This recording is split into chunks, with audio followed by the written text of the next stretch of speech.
அறிவோம். அனைவருக்கும் நமஸ்காரம்.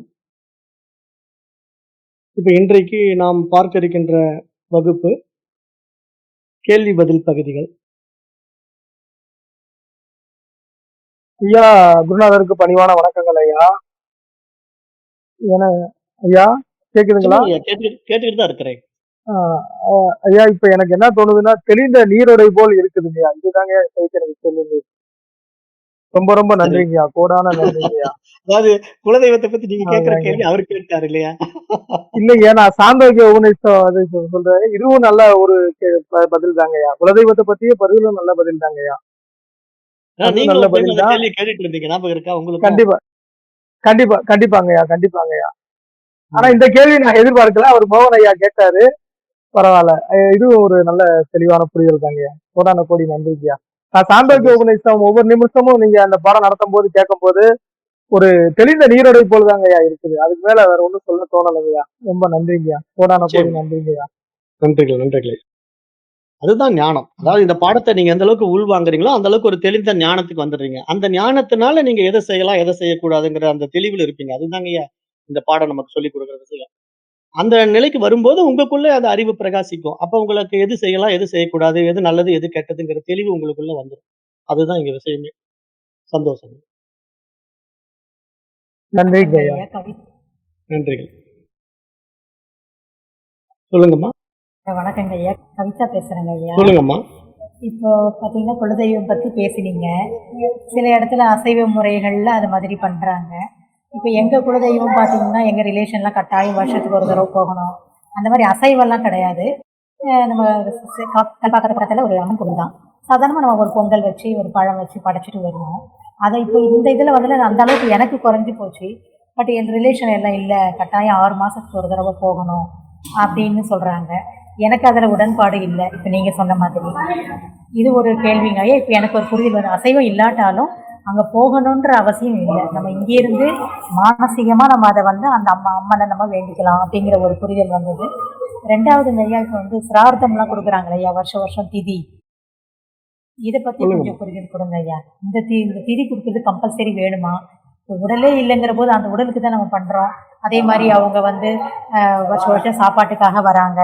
அதெல்லாம் எந்த அளவுக்குங்க ஐயா நம்ம இந்த வழிபாடு இந்த வேதங்கள் முறையில நம்ம இருக்கும்போது அதெல்லாம் முக்கியமாங்க ஐயா? கொஞ்சம் தெளிவுபடுத்துங்க ஐயா. நல்லதுங்கம்மா. ரொம்ப அருமையான கேள்விதான். அதாவது இப்போ இங்க நம்முடைய வேதாந்த சாஸ்திரம் உபநிஷதங்கள் எல்லாம் என்ன சொல்லுது அப்படின்னா, இங்க உடல் இருக்கிற வரைக்கும் தான் எல்லாமே அனுபவம். உடம்ப விட்ட பிறகு இப்போ அந்த உடம்புங்கிறது நம்மளை பொறுத்த வரைக்கும் எப்படின்னா, சூட்சும சரீரமாகிய மனசு வந்து வெளியே கிளம்பி அது வந்து ஒரு கால தேசங்களுக்கு அப்பாற்பட்ட ஒரு நிலையில வெளியே சுத்திக்கிட்டு இருக்கு. அதாவது மனம்ங்கிறது ஒரு சூட்சும சரீரம். அது எங்க போகும் அப்படின்னா, காரண சரீரமாகிய ஈஸ்வர சரீரத்துல போய் உள்ள இருக்கும். அந்த காரண சரீரம்ங்கிறது வந்து சஞ்சித கர்மா அப்படின்னு நம்ம வேதாந்த சாஸ்திரத்தினுடைய அடிப்படையில ஏற்கனவே விளக்கி இருக்கிறோம். அதாவது இங்க உடலை விட்டு வெளியேறுகின்ற ஒவ்வொரு ஜீவன் அப்படின்னா இங்க மனம் அப்படின்னு புரிஞ்சுக்கணும். ஏன்னா ஜீவன் அப்படின்னா ஏதோ தனியா ஜீவ ஆத்மா அப்படின்னு நினைச்சுக்க கூடாது. ஜீவன் என்கிற மனசு இந்த உடம்பை விட்டு வெளியேறிய பிறகு அதனுடைய காரண சரீரமாகிய ஈஸ்வர சரீரத்துக்குள்ளதான் அது இருக்கும். இப்போ ஈஸ்வர சரீரத்துல தான் இருக்கு. பட் இந்த ஈஸ்வர சரீரத்துக்குள்ள எப்படி இருக்குது அப்படின்னா தனித்தனி உடலா இருக்கு. அதாவது நீங்க ஒரு உடல், நான் ஒரு உடல் அப்படிங்கிற மாதிரி தனித்தனி உடல்கள்ல நம்ம பல்வேறு காரியங்களை செஞ்சுட்டு இருக்கோம். மனசுன்னு அதே மாதிரி நம்ம போகும்போது ஈஸ்வரனுடைய சரீரத்துக்குள்ளேயே, ஈஸ்வரனுடைய மனதுக்குள்ளேயே தனித்தனி எண்ணங்களாக இருக்கும். அப்ப தனித்தனி எண்ணங்களா உங்களுடைய ஆசாபாசங்களை நீங்க வச்சிருப்பீங்க, என்னுடைய ஆசாபாசங்களை நான் வச்சிருப்பேன். இப்ப நம்மளுடைய 2 பேருடைய சேகரிப்பும் ஒரே இடத்துல இருக்கும். அது ஈஸ்வர சித்தம்னு பேரு. அது ஈஸ்வரனுடைய காரண சரீரம், சஞ்சித கர்மான்னு பேரு. அப்ப நாம இங்க இருந்து வெளியே ஏறின உடனே, அங்க போன உடனே நம்முடைய விதைகள் ஏற்கனவே நம்முடைய சம்ஸ்காரங்கள், பதிவுகள்லாம் இருக்கும். இப்ப நாம இந்த பிறவில என்னென்ன செஞ்சுட்டு வச்சிருக்கோம், என்னென்ன ஆசைகள் அனுபவிச்சோம், என்னென்ன பேலன்ஸ் வச்சிருக்கோம், சிலதெல்லாம் முடிக்க முடியாம உடம்ப விட்டுருவோம். அப்ப நம்ம அது இன்கம்ப்ளீட்டா இருக்கிறத திருப்பி அனுபவம் ஆக்கணும் அப்படிங்கிறதுக்காக நம்ம அடுத்த உடம்பு எடுக்க வேண்டிய அவசியம் வருது. அப்புறம் நம்ம மேல போய் நம்ம அந்த சூட்சும சரீரத்துக்குள்ள போய் பார்க்கும்போது, மேலன்னா நீங்க எங்கேயோ போறதில்ல. உங்களுடைய சூட்சும சரீரத்துக்குள்ள போய் பார்த்தீங்கன்னா, அது உங்களுடைய காரண சரீரத்துல இருக்கிறத காட்டிக் குடுக்கும். சஞ்சித கர்மாவுல இந்தந்த விதை வந்து ரெடியா இருக்கு, பழுத்திருக்கு. பழுத்திருக்குன்னா விளைச்சலுக்கு ரெடியா இருக்குன்னு புரிஞ்சுக்கணும். அப்ப நீங்க ஏற்கனவே முன்பதிவுகள் இருக்கு உங்ககிட்ட. அதையெல்லாம் நீங்க திருப்பி எடுத்துக்கிட்டு, அதுக்கு பேரு வந்து பிராரப்த கர்மான்னு பேரு. அதாவது சஞ்சித கர்மால இருந்து ஒரு குறிப்பிட்ட தொகுதிய நீங்க எடுத்துக்கணும். எடுத்துக்கிட்டு மீண்டும் ஒரு உடம்பு எடுத்து வர வேண்டிய கட்டாயம் இருக்கு. இப்ப அந்த உடம்பு எடுத்து வருகின்ற விஷயம் இருக்கு பாருங்க. அது ஒவ்வொருத்தருக்கும் மாறுபடும். அதாவது ஒருத்தர் வந்து இங்கிருந்து உடம்ப விட்டுட்டு மேல போயிட்டு 1 வருஷம் கழிச்சு கூட உடம்பு எடுக்கலாம். ஒரு சிலருக்கு ஒரு 50 வருஷம் கழிச்சு கூட உடம்பு எடுக்கலாம். ஒரு சிலருக்கு யுகங்கள் கூட கடக்கலாம். அப்ப என்ன காரணம் அப்படின்னா, அந்த அவங்களுடைய ஆசைகள பொறுத்து, பக்குவங்கள் விதை பழுத்தத பொறுத்து அவங்களுக்கு பிறவிகள் எடுக்க வேண்டிய கட்டாயம் இருக்கு. ஆனா அவங்க வந்து பிறவி எடுக்காம இருக்க முடியாது. அது காலதேசங்களுக்கு அப்பாற்பட்ட நிலைக்குள்ள போயிட்டதுனால, அவங்க அடுத்த வருஷமே உடம்பு எடுத்துட்டாங்களான்னு நமக்கு தெரியாது. அல்லது ஒரு 50 வருஷம் கழிச்சு உடம்பு எடுக்க போறாங்களான்னு நமக்கு தெரியாது. ஏன்னா நாம காலதேசத்துக்குள்ள இருக்கிறோம். அப்ப நம்முடைய ஆயுட்காலம் 100 ஆண்டுகள் அப்படிங்கிறதுனால, இப்ப நம்முடைய தாத்தா இறந்து போயிட்டாரு அப்படின்னா, இப்ப போன வருஷம் நம்ம தாத்தா இறந்துட்டாரு. அடுத்த வருஷம் நம்ம தாத்தா உடம்பு எடுத்து பூமிக்கு வருவாரான்னா சொல்ல முடியாது. ஏன்னா அவருடைய பிராரப்த கர்மா எப்படி இருக்கு? விதை பழுத்திருக்கா? அவருடைய ஆசைகள் எப்படி இருக்குன்னு நமக்கு தெரியாததுனால, அவர் காலதேசங்களுக்கு அப்பாற்பட்டு வெளிய இருக்கிறதுனால, அவரு நமக்குள்ள வாழ்ந்தவரா இருக்கிறதுனால, நம்ம வீட்ல ஒருவரா இருக்கிறதுனால, நம்ம குடும்பத்துல ஒருத்தரா வாழ்ந்ததுனால, அவருடைய ஆசைகள்ல நம்பளால என்ன அவரு இந்த இதெல்லாம் ஆசைப்பட்டாரு, இதெல்லாம் குடுக்காம விட்டுட்டோம். அப்ப நம்ம அதெல்லாம் வச்சு அவர நம்ம வழிபாடு பண்ணுவோம் அப்படிங்கிறதுக்காக நம்ம என்ன பண்றோம்? சிரார்த்தம்ங்கிற பேர்ல அவருக்கு விருப்பமான உணவுகள் எல்லாம் நைவேத்தியமா வைக்கிறோம். அந்த உணவுகள வச்சு அவர வழிபாடு பண்ணி மானசீகமா அவர நெனச்சுக்கிறோம். ஏன்னா, தாத்தா இருந்ததுனால தான் எங்க அப்பா இருந்தாரு. எங்க அப்பா இருந்தனால தான் நான் இருக்கிறேன். அப்ப எங்களெல்லாம் வளர்த்து ஆளாக்குறதுக்கு தாத்தா நல்லா உபயோகமா இருந்தாரு அப்படின்ற ஒரு நன்றி விசுவாசத்த அவர்கிட்ட நம்ம வெளிப்படுத்துவதற்கான ஒரு வழிபாட்டு முறை தான் சிரார்த்தம் என்று நம்ம பார்க்கிறோம். ஆனா இத வந்து வருஷா வருஷம் நம்ம செய்றதுனால வந்து அவங்க வந்து வருஷா வருஷம் உணவு எடுத்துட்டு போறாங்களான்னா, அப்படியெல்லாம் கிடையாது. ஏன்னா இங்க வந்து உணவுகள் வந்து அப்படி எடுக்க முடியாது. ஏன்னா இங்க அக்னி மூலமா மட்டும் தான் உணவுகள் வந்து குடுக்க முடியும். அக்னி ஹோமம் பண்ணா மட்டும் தான், நீங்க போடுற உணவு வந்து அக்னி எடுத்துக்கும்.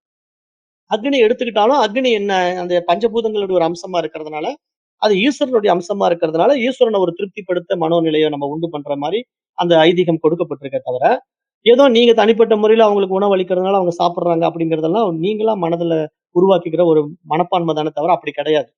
ஏன்னா நெறைய பேர் என்ன பண்ணுவாங்க, காக்காவ வந்து சாப்பிடுறாரு அப்படின்னு சொன்னா, அப்ப வந்து அவரு ஏன் காக்கா உருவம் எடுத்துட்டாரா? இப்ப தாத்தா வந்து காக்காவா வராரு அப்படின்னா, அப்ப ஒவ்வொரு வருஷமும் காக்காவாவே வந்து சாப்பிட்டுட்டு இருப்பாரா? அப்ப அவருக்கு மனுஷ உடம்பே கிடைக்காதா? அப்ப நாம இதெல்லாம் புரியாம செய்ற ஒரு தப்பான விஷயங்கள்மா. அதாவது இதெல்லாம் மற்றவர்களால் ஏற்றி வைக்கப்பட்ட ஒரு புரிதலற்ற எண்ணம்.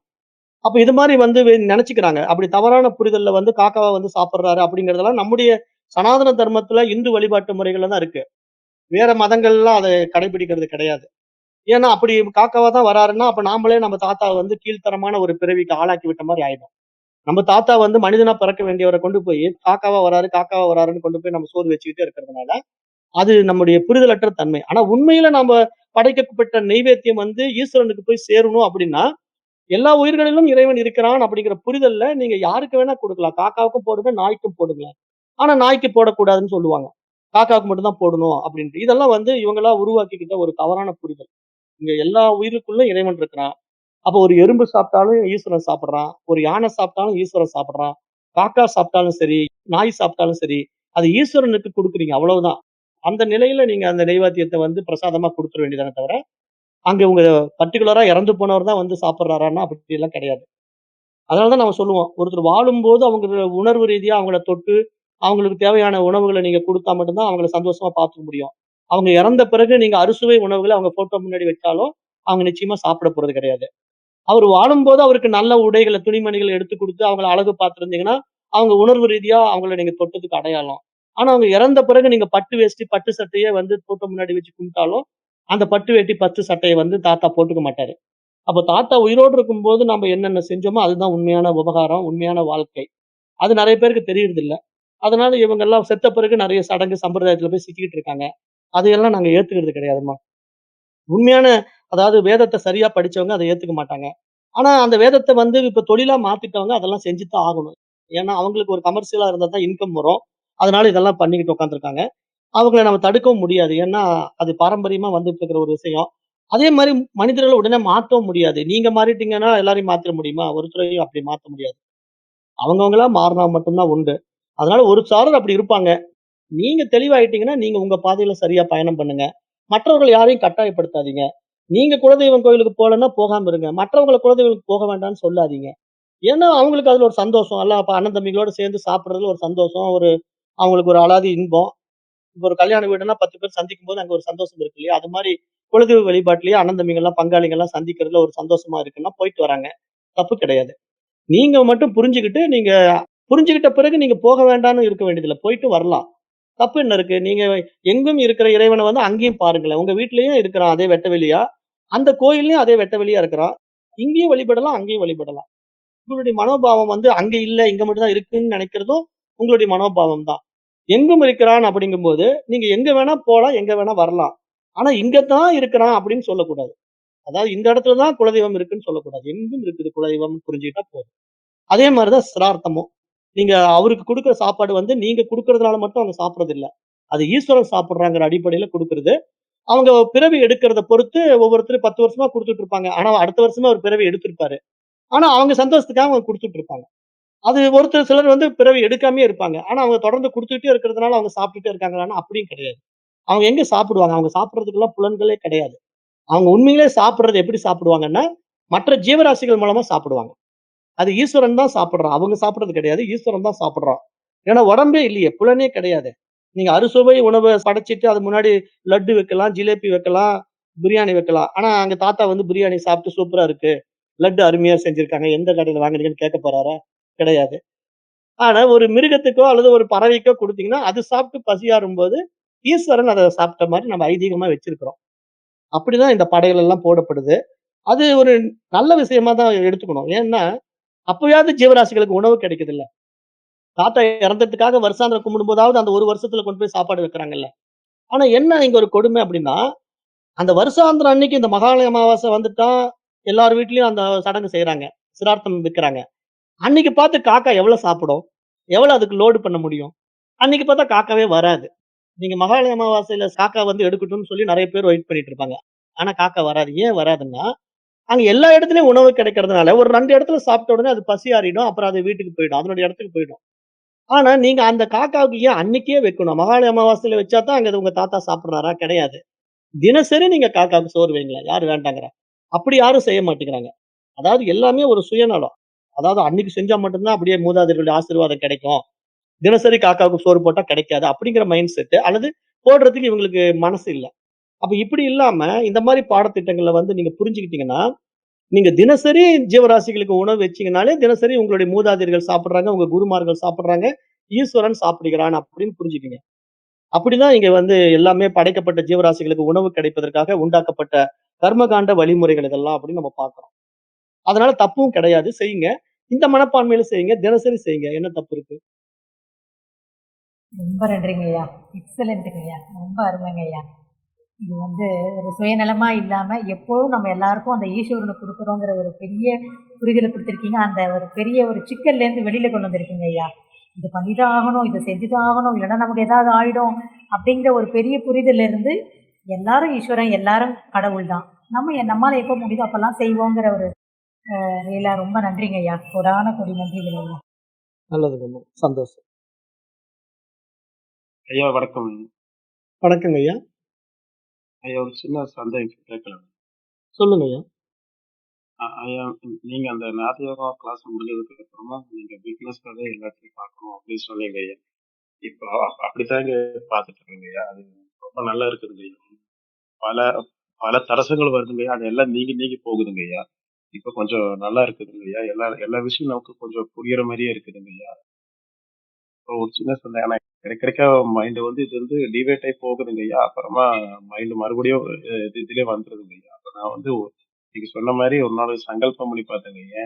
இப்படி வருதுன்னு சொல்லி எனக்குள்ளேயே அந்த கேள்வி எழுப்பி பார்த்தேங்க. அப்ப வந்து எனக்கு ஒரு ஒரு பதில் கிடைச்சதுங்க ஐயா. அது மைண்டோட தான் இல்ல ஆக்சுவலா உள்ள இருந்து வந்தாலும் தெரியல ஐயா. ஏன்னா இதெல்லாம் ஒரு கேம் தான். நீ வந்து இந்த கேமை விளையாடாம நீ தான் இந்த கேமோட கிரியேட்டரு. அதனால நீ அப்படியே இருந்து பாரு. எது நடந்தாலும் நீ வந்து அதுல இன்வால்வ் ஆகாத அப்படின்னு சொல்லி ஒரு ஒரு ஒரு 2 நாளா அப்படியே வந்துட்டு இருக்குதுங்க. உள்ள எப்பல்லாம் போய் இந்த கேள்வி எடுக்கும்போது இந்த பதில் வந்துட்டே இருக்குதுங்க. இது வந்து மைண்டோட இதுதானா இல்ல ஆக்சுவலி இப்படித்தான் ஃபாலோ பண்ணணுமாங்க ஐயா? நல்ல ஒரு அருமையான கேள்விங்க ஐயா. இதுதான் வந்து புரிதல். அதாவது நம்ம இப்ப ஞானத்துல வந்து தெளிந்த தெளிவுக்கு வந்துட்டோம் அப்படின்னா, இங்க நாம ஒண்ணும் செய்யறது இல்ல. எல்லாம் ஈஸ்வர நியதியில அந்த நிகழ்வுல தானா நடந்துட்டு இருக்கு. அப்ப அந்த நிகழ்வ நம்ம அப்படியே வந்து சாட்சியா பார்த்துக்கிட்டு, வர்றத அப்படியே ஏத்துக்கிட்டு நம்ம பயணம் பண்றதுல தான் நம்ம இந்த ஆன்மீகத்தினுடைய உயர் பரிமாண நிலையில நம்ம அனுபவமானதுக்கு அடையாளம். இப்ப நீங்க வந்து இப்ப ஓரளவுக்கு இந்த பாடத்திட்டங்களுடைய புரிதல், இப்ப நீங்க உபாசனை பண்ணக்கூடிய மந்திரத்தினுடைய தெளிவு உங்கள வந்து மன தூய்மைய உண்டு பண்ணி, இப்ப உங்கள வந்து ஒரு சரியான நிலையில நிறுத்தியிருக்கு பார்த்தீங்களா? இப்ப இதுதான் நீங்க இந்த பாடத்திட்டங்கள்ல அடைந்த வெற்றி. அப்படிதான் நான் பார்க்கிறேன். அதாவது இந்த பாடத்திட்டங்கள நீங்க கத்துக்கிட்டதுனால நீங்க அடைஞ்ச வெற்றி என்ன அப்படின்னா, இப்ப நீங்க எல்லாவற்றையும் நிகழ்வா பார்க்க ஆரம்பிச்சுட்டீங்க. எது நடக்குதோ நடக்கட்டும். அத அப்படியே நான் சாட்சியா பார்க்கிறேன். அப்படியே ஏத்துக்கிட்டு போறேன் அப்படிங்கிற அளவுக்கு நீங்க வந்துட்டீங்க. அப்ப இந்த நிலைப்பாடு வந்து உங்களுக்கு என்ன குடுக்கும்? மன அமைதிய குடுக்கும். ஒரு பக்குவம் குடுத்துருச்சுல்ல. இதுக்கு தான் எல்லாருமே ஓடுறோம். அதாவது மனசு வந்து நிலை கொள்ளாம இருக்கிறதுக்கும், மனதனுடைய ஆசைகள அடக்க முடியாம அடுத்தடுத்த தேவைகளுக்காகவும் தான் மனிதர்கள் வந்து ஓடிக்கிட்டே இருக்காங்க. ஆனா இங்க அப்படி ஓடுறவங்க எல்லாம் வெற்றி அடைஞ்சுட்டாங்களான்னா, ஏன் அடைய மாட்டேங்கிறாங்க? அடைய முடியாது. ஏன்னா நியதி இருக்குல்ல. இயற்கையினுடைய நியதிக்குள்ள அது யார் யாருக்கு என்ன கிடைக்குமோ அவ்வளவுதான் கிடைக்கும். அதுக்கு தான் பழமொழி சொல்லுவாங்கல்ல. நம்ம உடம்பு நெறைய வந்து எண்ணெய தடவிக்கிட்டு மணல்ல உருண்டு பெரண்டா கூட ஒட்டுற மணல் தான் ஒட்டும். எல்லா மணலும் ஒட்டாது. அப்ப கடற்கரையில போய் நீங்க உடம்பு பூரா தான் எண்ணெய் தடவி இருக்கீங்க. ஆனா அங்க உருண்டு பிரண்டு எழுந்து நின்ன பிறகு பார்த்தீங்கன்னா, சில மணல் தான் ஒட்டிக்கிட்டு இருக்குது. சில மணல் துகள்கள் சில இடங்கள்ல ஒட்டவே இல்லையே! அப்ப என்ன காரணம்? அதுக்கு ஏதாவது பதில் சொல்ல முடியுமா? ஏன்னா அங்கேயும் எண்ணெய் தான் இருக்குது. இங்கேயும் எண்ணெய் தான் இருக்கு. அப்ப என்னன்னா, அது என்ன உங்களுக்கு கிடைக்குமோ அவ்வளவுதான் அது கிடைக்கும். அதுக்கு மேல எதுவும் கிடைக்காது. அப்படிதான் இங்க இங்க இயற்கையினுடைய நியதி இருக்குங்கிறத இந்த சாஸ்திரம் சொல்லிக் குடுத்து நம்மள புரிய வைக்குது. அது புரிஞ்சு போயிட்டா இங்க நான் செய்றதுக்கு என்ன இருக்கு? எல்லாமே நிகழ்வுல நடக்குது. இப்போ உதாரணத்துக்கு இப்ப நெறைய பேர் பணம் தேடி ஓடுறாங்க. பணம் பணம்ன்ட்டு பணத்துக்காக ஓடிக்கிட்டே இருக்கிறாங்க. எல்லாராலயும் பணக்காரர் ஆக முடியறதில்ல. ஒரு குறிப்பிட்டவங்க தான் பெரிய பணக்காரரா மாறுறாங்க. ஆனா இவனும் பயங்கரமா தான் கடினமா உழைக்கிறான். அவனும் தான் உழைக்கிறான். ஆனா அவனுக்கு மட்டும் பணம் வந்துகிட்டே இருக்கு. இவனுக்கு மட்டும் பணம் வரமாட்டேங்குது. அப்ப இதுல இருந்து நீங்க என்ன புரிஞ்சுக்கணும்? இவனுக்கு இவ்வளவுதான் கிடைக்கணும்னு நியதி இருக்கும்போது இவ்வளவுதான் கிடைக்கும். அவனுக்கு அவ்வளவு கிடைக்கணும்னு நியதி இருக்கிறதுனால அவனுக்கு அவ்வளவு கிடைக்குது. அப்ப இதெல்லாம் நம்ம வந்து என்ன சொல்ல வர்றோம்னா, அவரவர் வினைவெளி அவரவர் அனுபவமா பார்க்கிறோம். இப்ப பணம் சம்பாதிக்கிறதுக்காக நீங்க ஓடி பணத்த சம்பாதிச்சிடுறீங்க. ஆனா செலவு பண்றதுக்கு நீங்க ஏதாவது முயற்சி எடுக்கிறீங்களா?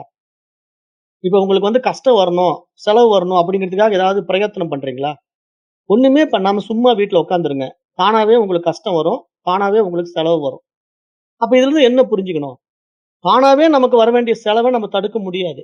தானாவே வரக்கூடிய கஷ்டத்த நம்மளால தடுக்க முடியாது. அது மாதிரி தானாவே நமக்கு வர வேண்டிய சுகத்த தடுக்க முடியாது. தானாவே நமக்கு வரக்கூடிய நன்மையையும் யாராலும் தடுக்க முடியாது.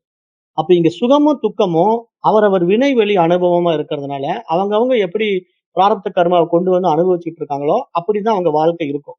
அத ஏத்துக்கிட்ட பிறகு, நம்முடைய ஞானத்தினால நாம இந்த உலகத்த அப்படியே வெற்று பார்வையா பார்க்க ஆரம்பிச்சிட்டோம்னா போதும். நமக்கு இந்த சுக துக்கங்களையே பேலன்ஸ் பண்ணி பார்க்கிற ஒரு பக்குவம் வந்துரும்.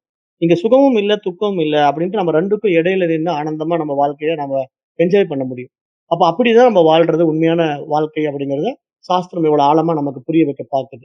அப்ப அத நீங்க புரிஞ்சுகிட்டு, நீங்க பயணம் பண்றது ரொம்ப அருமையா இருக்குங்கய்யா. இந்த பாடத்தினுடைய வெற்றியா நான் இத பார்க்கிறேன். ரொம்ப சந்தோஷம். நன்றிகள். நன்றிங்க ஐயா. ஐயா, அதே மாதிரி நீங்க நீங்க அந்த சொல்லிக் கொடுத்தீங்க லோ ஆஃப் அட்ராக்ஷன் அந்த சங்கல்பம் வைக்கிறது எவ்வளவு அமைதியா ஆனந்தமா இருக்கணும். ம். நான் டெய்லி அப்படி பண்ணிட்டு இருக்கேங்க ஐயா. காலையில எழுந்திரிக்கும்போது தூங்கறதுக்கு முன்னாடியே பண்ணிட்டு இருக்கேன். அது அதுவும் ஒரு நல்ல ரிசல்ட் தாங்க கொடுக்குது. ஏன்னா எனக்கு கொஞ்சம் கொஞ்சம் உடம்பு சரியில்லாம போச்சுங்க ஐயா. அப்ப கூட நான் வந்து இது உடம்பு சரியாகணும்னு சொல்லி சங்கல்பம் வைக்கலைங்க. எனக்கு எவ்வளவு இந்த சுரேஷ்க்கு எவ்வளவு அமைதியும் ஆனந்தமும் கிடைக்கணும்னு சொல்லி வச்சேங்க ஐயா. ஆனா இந்த இருக்குதுங்க ஐயா. ஆனா எனக்கு வந்து அதனால எந்த எஃபெக்டும் இல்லைங்க ஐயா. அது 2 3 நாள் சளி இருமலால இருந்துட்டு அது பாட்டுக்கு பேசாம போயிருச்சுங்க ஐயா. ஆனா எனக்கு இந்த நார்மல் எப்படின்னா இப்ப டாக்டர்கிட்ட போயிட்டாங்க சரியா இந்த இந்த மழை சீசன் இங்க கேரளாங்க ஐயா. இங்க இப்ப மழை சீசன் போயிட்டு இருக்குங்க ஐயா. இந்த டைம்ல வந்ததுன்னா எப்படியோ டாக்டர் போகாம சரியாகுது ஐயா. இந்த தடவை அப்படியெல்லாம் எந்த மருந்து மாத்திரம் எடுக்கணுங்க ஐயா. நான் அது போகணும் வரணும் ஒண்ணுமே விரும்பலைங்க ஐயா. ஜஸ்ட் அமைதியா ஆனந்தமா இருக்கணும்னு நினைச்சேங்க ஐயா. 3 4 நாள் அதுல எஃபெக்ட் இருந்ததுங்க ஐயா. ஆனா எனக்கு பெருசா ஒன்றும் ஃபீல் ஆகல. அப்படியே போயிருச்சுங்க ஐயா. ரொம்ப நன்றிங்க ஐயா. அருமைங்க, அருமைங்கய்யா. இதுதாங்க ஐயா உண்மை நிலை. அதாவது இப்போ உடம்புன்னு இருந்தா, உடம்புல நோய் வராம இருக்காது. அதாவது சளி பிடிக்கும், காய்ச்சல் வரும். இதெல்லாம் எல்லாருக்கும் இருக்கும். ஆனா அது எதனால காய்ச்சல் வருது? எதனால சளி பிடிக்குது? அப்படின்னா நம்ம கிளைமேட்டு, அப்புறம் நம்ம சாப்பிட்ட உணவு, ஒவ்வாமை இதெல்லாம் வரும். ஏன்னா உடம்புன்னு இருந்தா நோயே வரக்கூடாது அப்படிங்கிறதெல்லாம் கிடையாது. எவ்வளவு பெரிய ஞானியா இருந்தாலும், யோகியா இருந்தாலும், அவங்க உடம்புக்குள்ள வந்த பிறகு அவங்களுக்கு அந்த உபாதைகள் வந்து வரத்தான் செய்யும். ஏன்னா பஞ்சபூதங்களுக்குள்ள இருக்கிற உடம்பா இருக்கிறதுனால, அதுல அந்த நியதிக்குள்ள அது வருது. அதே சமயம் நம்ம நம்முடைய பகுத்தறிவு பரிமாணத்துல நம்ம உயர்ந்து வந்திருக்கிறதுனால, நமக்கு வந்திருக்கிற நோயினுடைய தன்மைய பொறுத்து நாம வந்து அந்த இடத்துல மருந்து தேவையா? தேவையில்லையா? அப்படிங்கிறத தீர்மானம் பண்ணிக்கலாம். அந்த தீர்மானம் கூட வந்து பாத்தீங்கன்னா, எல்லா விஷயங்களையும் அப்படி நம்ம அலட்சியமா இருக்க முடியாது. சில விஷயங்கள் வந்து சில நோய் தன்மை தீவிரமா இருக்கும்போது, அதை நம்ம சரி பண்ணுவதற்கு மருந்துகள் எடுத்துக்கலாம். ஆனா சரியாகும் அப்படின்னு நினைக்கவும் கூடாது. ஏன்னா, அந்த மருந்தாவும் இறைவன் தான் இருக்கிறான். நோயாவும் இறைவன் தான் இருக்கிறான். அப்ப அந்த நோய்க்கு தீர்வாக மருந்தா அவனே வரான். அப்படிதான் இங்க நம்ம பார்க்கணும். அதனால நம்ம ரொம்ப வந்து அடமன்ட்டா நான் வந்து எல்லாம் ஆன்மீகத்துல முன்னேறிட்டேன், நிறைய புரிஞ்சுக்கிட்டேன். அதனால எனக்கு தானா சரியாயிடும் அப்படிங்கிற மாரி ஒரு கண்ணோட்டத்திலயும் போகாம, நோய் வந்து ஒரு சாதாரண சளி தானே. அது 3 நாள்ல சரியாயிடும் பரவாயில்ல. ஆனா அதே காய்ச்சல் வந்து ரொம்ப தொந்தரவு பண்ணுது, பெரிய பிரச்சனையா மாறிட்டு இருக்குன்னா, அட்லீஸ்ட் நம்ம வந்து நாட்டு முறையில நிலவேம்பு கஷாயமோ, இந்த மாரி ஏதாவது ஒரு இயற்கை முறை வைத்தியங்களும் நம்ம செஞ்சு பார்க்கணும். அதுலயும் கேட்கல அப்படின்னா, அடுத்த முறை நம்ம கொஞ்சம் மேல்நிலை மருத்துவத்துக்கு போகணும். அதுக்காக நம்ம அலட்சியமாவும் அப்படி இருந்துறக்கூடாது. ஏன்னா அப்படி இருந்தோம்னா, அது நம்ம உயிருக்கு ஆபத்தா போயிடும். ஏன்னா அப்படி நெறைய பேரு மூடத்தனமா இந்த மாரி பாதையில பயணம் பண்ணி உடம்ப விட்டவங்கலாம் இருக்காங்க. எனக்கு தெரிஞ்சு இங்கேயே வந்து மருதமலை அடிவாரத்துல ஒருத்தர் இருந்தாரு. அவர் வந்து ஒரு சித்த வைத்தியர் மாரி அவரே எல்லாம் மருந்து தயார் பண்ணுவாரு. அந்த மருந்த மார்க்கெட் பண்றதுக்கு அவரு ஒரு குரூப் ஏதாவது கிடைக்காதான்னு எதிர்பார்த்துட்டு இருந்தாரு. அந்த நேரம் பார்த்து இவரு பாட்டு சித்தர் நாராயணசுவாமின்ட்டு ஒருத்தர் வந்து கிளாஸ் எல்லாம் எடுப்பாரு. அப்ப அந்த குரூப்ல வந்து அவர் சேர்ந்துகிட்டு அங்க வர்றவங்களுக்கெல்லாம் வந்து அவருடைய ப்ராடக்ட் எல்லாம் அப்படியே மார்க்கெட் பண்ணாரு. ஏன்னா பெரும்பாலானவங்க வந்து ஆன்மீகத்துக்குள்ள இப்படிதான் வருவாங்க. ஆன்மீகத்துக்குள்ள பெரும்பாலானவங்க எதுக்கு வராங்க அப்படின்னா, ஒரு 50 பேர், 100 பேர் சந்திக்கிற இடத்துல நாமளும் சேர்ந்துட்டோம்னா, நம்முடைய பொருள மார்க்கெட் பண்ணலாம். அதுக்கு ஒரு குரூப் தேவைப்படும். அப்ப அந்த குரூப்ப வந்து அப்படி பயன்படுத்திக்கிறதுக்கு ஒரு கூட்டம் இருக்கு. அப்ப அந்த மாரி ஒரு கூட்டம் என்ன பண்ணும்னா, அத யுட்டிலைஸ் பண்றதுக்காக இவரு என்ன பண்ணிட்டாருன்னா, அந்த கிளாஸ்ல வந்து கலந்துக்கிட்டாரு. இவரு நான் சித்த வைத்தியர் நாங்க வர்றவங்ககிட்டலாம் சொல்லி, இப்ப உங்களுக்கு இருமலா, காய்ச்சலா நான் மருந்து அனுப்பி வைக்கிறேன் பாரு. உடனே எல்லாரும் சரி மருந்து அனுப்பி வைங்கம்பாங்க. அவருடைய பேச்சு கேட்டு நெறைய பேர் மருந்து வாங்கி சாப்ட்டுருக்காங்க. ஒரு முறை அவருக்கு பயங்கரமான காய்ச்சல் வந்தது. அவருக்கு பயங்கரமான காய்ச்சல் வந்த உடனே அவர் என்ன பண்ணிட்டாரு, சாதாரண காய்ச்சல் நெனச்சுக்கிட்டு அவருடைய மருந்து, சித்த மருந்துகள எடுத்துக்கிட்டு இருந்தாரு. எடுத்து 2 நாள் சாப்பிட்டாரு, 3 நாள் சாப்பிட்டாரு. காய்ச்சல் ரொம்ப தீவிரமான பிறகு அங்க இருக்கிறவங்கலாம் வந்து, "நீங்க மேற்கொண்டு மேல் மருத்துவத்த பார்க்கணும். இப்படி அலட்சியமா இருக்காதீங்க. இது என்னன்னு போய் ஸ்கேன் எடுத்து பார்த்துடலாம். இல்ல ஒரு பிளட் டெஸ்ட் பண்ணி பார்த்துடலாம். கிளம்புங்கன்னு" சொல்லி கூப்பிட்டங்காட்டி, "இல்ல, இல்ல நான் ஆங்கில மருத்துவம்லாம் பார்க்க மாட்டேன். எனக்கு பிளட் ரிப்போர்ட்லாம் தேவையில்ல" அப்படின்னு சொல்லிட்டே படுத்து, ஒரு 2 நாள்ல உயிரே போயிடுச்சுங்க. இறந்து போயிட்டாரு. அவர் வயசு வந்து எனக்கு தெரிஞ்சு 36 வயசு. 36 வயசுல வந்து சித்த வைத்தியம் பண்ணிக்கிட்டு, சித்த வைத்தியம் முழுசா படிக்கல. அரகுர வைத்தியம். அப்புறம் வந்து இந்த மாரி ஆன்மீகத்துல வந்து பிசினஸ்க்காக வந்துட்டு, அனுபவம் இல்லாம வந்து வைத்தியத்த பண்ணிக்கிட்டு, அப்புறம் அந்த வைத்தியத்தினுடைய தீவிரம் வந்து தனக்கு நோய் பாதிப்பு அதிகமானா, அது வந்து இறைவனே பார்த்துக்குவான். அல்லது நான் தன்னுடைய மருந்தே தன்னை காப்பாத்திக்கும் அப்படின்னு நினைக்கிறதெல்லாம் ஒரு மூடத்தனம், முட்டாள்தனம்.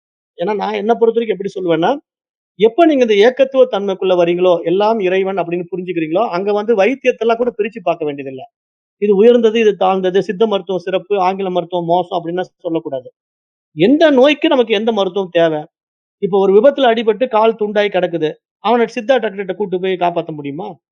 அப்ப உடனடியா அவன ஆங்கில டாக்டர்ட்ட கூட்டு போனா தான் அவங்க சர்ஜரி பண்ணி அந்த இடத்துல கால்கள ஒட்ட வச்சு அவங்கள மீண்டும் அட்லீஸ்ட் அந்த ஷூ போட்டாவது நடக்க வைப்பாங்க. இல்ல, இல்ல எனக்கு வந்து கால் 2ஆ துண்டாகி கிடக்குது. நீங்க எனக்கு ஆங்கில மருத்துவம்லாம் புடிக்காது. சித்தா டாக்டர் கிட்ட கூட்டு போங்க அப்படின்னு சொன்னீங்கன்னா, போய் சேர வேண்டியது தான். அப்ப இது மாரி புரிதல் வரணும். அதாவது நம்ம வந்து ஒரே அடியா வந்து நெறைய பேர் என்ன தப்பு பண்றாங்க அப்படின்னா, ஆன்மீகம்ங்கிற பேர்வைக்குள்ள வந்துட்டு, அப்புறம் உடனே நான் சித்தா தான் எடுப்பேன், ஆயுர்வேதம் தான் எடுப்பேன்ட்டு அடம் பண்ணிட்டு இருக்காங்க. அப்படியெல்லாம் இல்ல. ஆயுர்வேத, சித்தா மட்டும் என்ன இன்னைக்கு உண்மையான மருத்துவமா இருக்கா? அதுலயும் கமர்ஷியல் வந்துருச்சு. அதுலயும் நெறைய கார்ப்பரேட் உள்ள வந்துட்டாங்க. அதுலயும் பூரா மருந்து கம்பெனிகள் வந்துருச்சு. அப்ப நீங்க ஆங்கில மருந்துகள விற்கிற மாரி இதுலயும் ஏகப்பட்ட மருந்து வித்துக்கிட்டு தான் இருக்கிறான். ஆனா எந்த அளவுக்கு அது வேலை செய்யுதுன்னு யாருக்கு தெரியும்? அப்ப எல்லாமே ட்ரையல் அண்ட் எரர்ல தான் போயிட்டு இருக்கு. அப்ப அதனால இப்ப கொரோனாவுக்கு எப்படி ட்ரையல் அண்ட் எரர்ல வந்து ட்ரீட்மெண்ட் பண்ணாங்க. அது மாரி தான். ஒரு முயற்சி பண்ணி பார்க்கலாம். ஜெயிச்சா ஜெயிக்கட்டும், பொழைச்சா பொழைக்கட்டும் அப்படிங்கிற மாரி ஒரு ரேஷியோல குடுத்து பார்க்கிறது தான். அது மாரி இருக்குது. அப்ப நாம இங்க என்ன புரிஞ்சுக்கணும்? நமக்கு வர்ற நோயினுடைய தன்மை எந்த அளவுக்கு இருக்குங்கிறத பார்த்து நாம அந்த இடத்துல புத்திசாலித்தனமா நம்ம வாழ்றதுக்கு தான் நமக்கு அறிவு இருக்கு. அதுக்கு தான் பகுத்தறிவு இருக்கு. அதனால ஆன்மீகம் அப்படிங்கிறது மூடத்தனத்துக்காக வரல. இங்க தன்னை அறிந்து தன்மயமாகி, நான் யார் அப்படின்னு நமக்குள்ள நம்ம பிரகாசிக்க தொடங்கும்போது இங்க வேற்றுமைகள் இல்ல. இது உயர்ந்தது, இது தாழ்ந்ததுங்கிற இருமைகள் கிடையாது. அப்ப நீங்க அந்த இடத்துல நீங்க என்ன பண்ணணும்னா, காய்ச்சல் வந்தா சாதாரண காய்ச்சல் பரவாயில்ல ரெடி ஆயிடுச்சு. இன்னொரு முறை அந்த மாரிலாம் காய்ச்சல் வந்தா, அது ரொம்ப சீரியஸா ஒரு 3 நாளைக்கு மேல தொடர்ந்தா, உடனே நீங்க பிளட் டெஸ்ட் பண்ணி பார்த்து அது டெங்குவா, மலேரியாவான்னு கண்டுபிடிச்சு மருந்து எடுத்துக்கணும். ஏன்னா நீங்க மலேரியாவா, டெங்குன்னு கண்டுபிடிச்ச பிறகு நீங்க ஆயுர்வேத மருந்து கூட எடுங்க, சித்தா மருந்து கூட எடுங்க தப்பில்ல. ஆனா என்ன நோயின்னு கண்டுபிடிக்காம நீங்க மருந்தே எடுக்காம உட்கார்ந்திருக்கிறது வந்து ஒரு ஆபத்தா போயிடும். அதுக்காக நான் வந்து இந்த எச்சரிக்கையை வந்து எல்லாருக்கும் பொதுவா சொல்லிட்டேன். அதையும் புரிஞ்சுக்குங்க ஐயா. நன்றி. நன்றி. சொல்லுங்க ஐயா. இல்லையா கடைசி வகுப்புல நான் என்னுடைய தனித்துவ அடையாளங்களை இழந்து விடுவதுன்னு சொல்றீங்கய்யா. ஆனா அந்த இயல்பான வாழ்க்கையில ஒவ்வொரு டைம் அதுல மிங்கிள் ஆகுறேன். அதை பத்தி தனிப்பட்ட முறையில அத பிரீஃபா சொன்னா கொஞ்சம் நல்லா இருக்கும்னு தோணுதுங்க. இந்த சில இப்போ கேள்வியிலயும் அதுலயே வந்தது. அது பற்றி நன்றி. அதாவது இப்ப நாம இங்க படிக்கிற இந்த அத்தியாத்ம ஞானம் அப்படிங்கிறது என்ன நமக்கு சொல்லிக் குடுக்குது அப்படின்னா, இருப்பது இறைவன் மட்டும்தான் அப்படின்னு சொல்லி கொடுக்கும். அதாவது இங்க ஒன்னஸ்க்குள்ள நம்ம வரோம். ஒன்னஸ் அப்படின்னா இங்க இறைவன் மட்டும் இருக்கிறான் அப்படின்னு சொல்றோம். அத வந்து வேதங்களும், உபநிஷதங்களும் அததான் சொல்லுது. தத்துவமசி, நீ அதுவாகத்தான் இருக்கிறாய் அப்படின்னு நமக்கு தனிப்பட்ட முறையில உபதேசம் பண்ணோம். அப்புறம் ஈசாவாஸ்யம் இதம் சர்வம்னு சொல்லும். ஈசாவாஸ்யம் இதம் சர்வம் அப்படின்னா, இங்க இருப்பதெல்லாம் இறைவனே அப்படிங்கிற ஒரு உபதேசத்த குடுக்கும். அப்ப அந்த உபதேசத்தின் அடிப்படையில இங்க நானும் இறைவன், அவரும் இறைவன், இங்க எல்லாம் இறைவன் அப்படின்னு நம்ம பார்க்கும்போது, இப்போ இங்க கெட்டவனும் இறைவனா? நல்லவனும் இறைவனா? அப்படின்னு நீங்க பார்த்தா, கெட்டவனுக்குள்ளேயும், நல்லவனுக்குள்ளேயும் இறைவன் எப்படி இருக்கிறான்? உயிரா இருக்கிறான். அப்படித்தான் இறைவன பார்க்கணும். அந்த உணர்வா இருக்கிறான். அப்படித்தான் இறைவன பார்க்கணும். ஆனா அவனுடைய மனமா இருக்கிறான்னு நீங்க பார்க்கக்கூடாது. இங்க என்ன பிரச்சனை அப்படின்னா, நெறைய பேர் வந்து அந்த உடல் அபிமானத்தையும், மனது அபிமானத்தையும் வச்சுக்கிட்டு இறைவன பார்க்குறாங்க. அப்ப வந்து இவ்வளவு மோசமானவனா இருக்கிறான். இவன் எப்படி இறைவனா இருக்க முடியும்? நான் இவ்வளவு நல்லவனா இருக்கிறேன். அப்ப நான் தான் இறைவனா இருக்க முடியும். அப்படிங்கிற மாரிலாம் கண்ணோட்டத்துக்கு போறாங்க. ஆனா இங்க படைப்பு அப்படி இல்ல.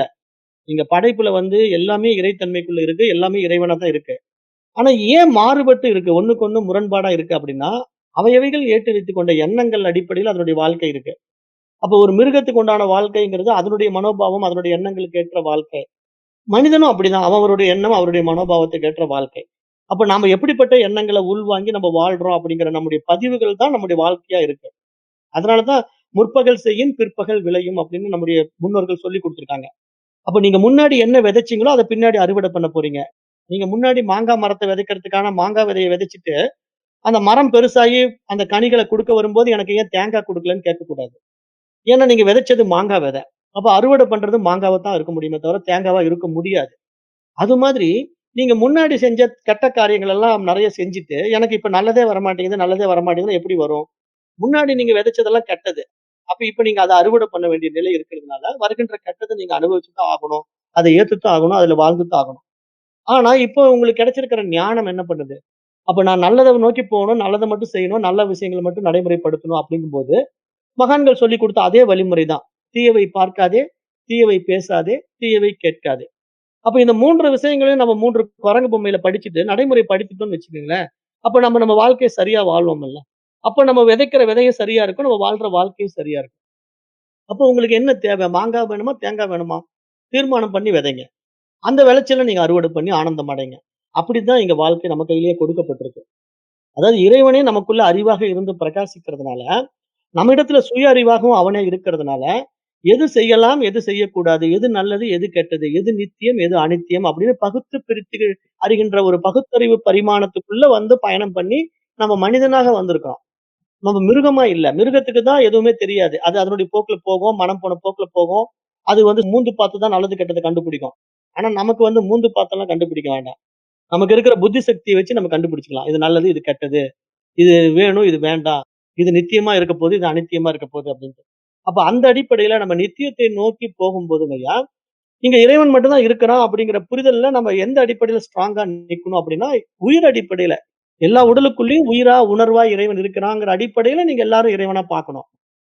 ஆனா அவன் மனோரீதியா அவன் அப்படிதான் இருப்பான். அவன மாத்த முடியாது. ஏன்னா அவன் மனசு வந்து கெட்ட விஷயங்கள ஏத்தி கெட்டவனா இருக்கிறான். அவன் வாழ்க்கை கெட்ட வழியில வாழ்ந்துட்டு போறான். ஆனா அவனுக்குள்ளயும் அந்த உயிர் தான் இருந்துகிட்டு இருக்கு அப்படிங்கிறத பார்த்து நீங்க அவன கடந்து போகணுமே தவிர, அவன போய் அட்வைஸ் பண்ணி மாத்தலாம் அல்லது அவன திருத்தலாம் அப்படின்னு நினைச்சீங்கன்னா, நீங்க மனரீதியா பாதிக்கப்படுவீங்க. இப்ப உங்களுக்கு இருக்கிற பிரச்சனை என்னன்னா, இது மாரி ஞான பாதைக்குள்ள வந்து நல்ல தெளிவு அடைஞ்ச பிறகும் எனக்கு ஏன் மன உளைச்சல் வருது? ஏன் எனக்கு சில பிரச்சனைகள் பாதிக்குது அப்படின்னா, நீங்க உங்க உறவுகளையோ, உங்க சமுதாயத்தையோ மாத்த பார்க்குறீங்க. அது நடக்காது. ஏன்னா நீங்க வந்து இந்த மாரி பாதையில பயணம் பண்ணி, நல்லா இருக்கு எனக்கு. அதனால என்னுடைய வீட்ல என் பையனும் இதே மாரி மாறணும். என்னுடைய மனைவியும் இதே மாரி மாறணும் அப்படின்னு கட்டாயப்படுத்த பார்த்தீங்கன்னா, அது வீட்டுக்குள்ள மன உளைச்சல உண்டு பண்ணும். சங்கடங்கள கொண்டு வரும். அதனால உங்களுக்கு இந்த பாதையில பயணம் பண்ணாலும் மீண்டும், மீண்டும் மன உளைச்சல் வர்ற மாரி தெரியும். அதுக்கு என்ன காரணம்னா, நம்ப புரிஞ்சுகிட்டு நம்பளோட அந்த வச்சுக்கணுமே தவிர அப்ளிகேஷன் வச்சுக்கணுமே தவிர, இன்னொருத்தர்கிட்ட போய் அத அமல்படுத்த பார்க்கக்கூடாது. ஏன்னா நம்மள பொறுத்தவரைக்கும் இந்த பாடம் என்ன சொல்லிக் குடுக்குது? எல்லாமே நமக்குள்ளேயே இருக்கிறதுனால, இங்க ஒவ்வொரு ஜீவராசிகளும் அதனுடைய வாழ்க்கைய வாழ விரும்புறதுனால, அத அப்படியே ஏத்துக்கிட்டு போறது தான் நாம ஈஸ்வர நியதிக்குள்ள வாழ்ற வாழ்க்கை. இப்போ நம்ம வீட்ல ஒரு நாய் வளர்த்துறோம். அந்த நாய் வந்து அதனுடைய விருப்பப்படி வாழுது. அது போய் திடீர்னு கண்டதெல்லாம் எடுத்து திங்குது. நீங்க அத கட்டுப்படுத்த முடியாது. ஏன்னா அதனுடைய குணம் அது. அத நீங்க நம்ம நாய் தான்னு சொல்லி நடு வீட்ல கட்டி வச்சாலும், அது நடு வீட்ல ஆயி போகத்தான் செய்யும். அப்ப அது வந்து மனிதன் மாரி ஒரு சென்ஸ் இருந்து போய் நம்ம இப்படிதான் டாய்லெட் போகணுமா அப்படின்லாம் அதுக்கு தெரியாது. அப்ப அதனுடைய குணம் என்னவோ அத அது வெளிப்படுத்த தான் செய்யும். அதனுடைய சுபாவம் என்னவோ அத வெளிக்காட்டிடும்.